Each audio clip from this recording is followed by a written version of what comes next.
بسم اللہ الرحمن الرحیم۔ ہم نے مشکل الفاظ اور وقف کے بارے میں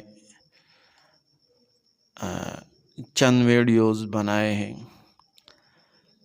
اور آج بھی ہم 3 الفاظ بیان کریں گے۔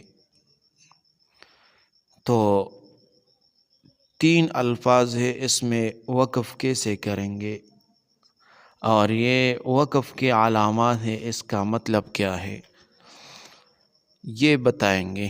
لیکن اس سے پہلے اگر آپ لوگوں نے ہمارا چینل ابھی تک سبسکرائب نہیں کیا ہے تو لہذا آپ ہمارا چینل سبسکرائب کریں۔ تو پہلا لفظ ہے من عہد۔ اس میں ہم وقف کیسے کریں گے؟ تو آخری حرف جو ہے دال ہے، اور دال کے نیچے 2 زیر آئے ہیں، تو یہ ہم کس طرح پڑھیں گے، یعنی وقف کیسے کریں گے؟ تو یہاں پر ہم صرف دال ظاہر کریں گے، یعنی دال پر 2 زیر نہیں پڑھیں گے، اس طرح پڑھیں گے من عہد، من عہد، من عہد۔ دوسرا لفظ رسول اللہ۔ یہاں پر وقف کی 3 علامات آئے ہیں۔ نمبر 1، یہ جو نشان آیا ہے میم کے اوپر، دوسرا نشان میم ہے، اور تیسرا نشان طا ہے۔ تو یہ 3 علامات وقف کے ہیں۔ یہ پہلا نشان جو آیا ہے اس کا مطلب کیا ہے؟ جہاں پر یہ نشان آ جائے وہاں پر اس صفحے میں، قرآن پاک کے اس صفحے میں ایک طرف لکھا ہوگا وقف لازم اور دوسرا وقف منزل، یہ 2 الفاظ لکھے ہوں گے۔ اس کا مطلب کیا ہے؟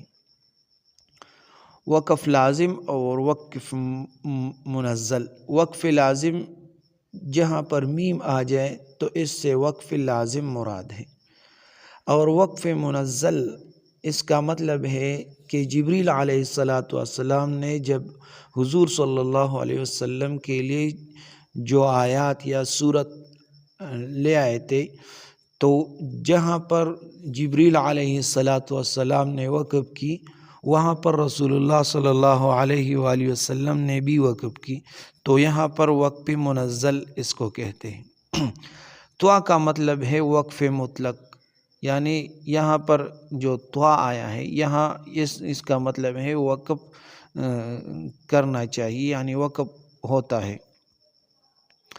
تو یہ لفظ آپ کو سورۃ انعام 124 نمبر آیت میں مل جائے گا۔ تیسرا لفظ قوم اللہ۔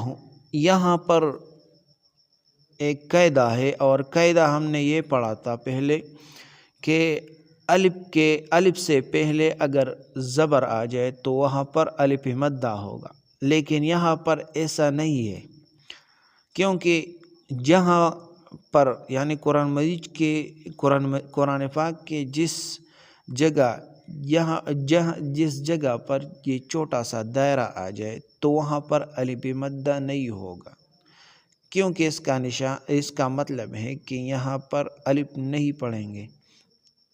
تو یہ ہم کس طرح پڑھیں گے؟ اور بعد میں جو نون لا آیا ہے، لا کا مطلب ہے نہیں، بالکل نہیں، اور نون جو چھوٹا سا نون قطنی آیا ہے، اس کا مطلب ہے کہ یہ نون ہم لام کے ساتھ لگائیں گے۔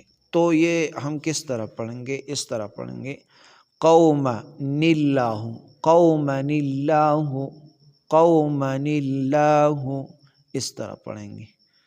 یہ سورۃ اعراف 164 نمبر آیت میں آپ کو مل جائے گا۔ تو یہ 3 الفاظ ہیں، یہ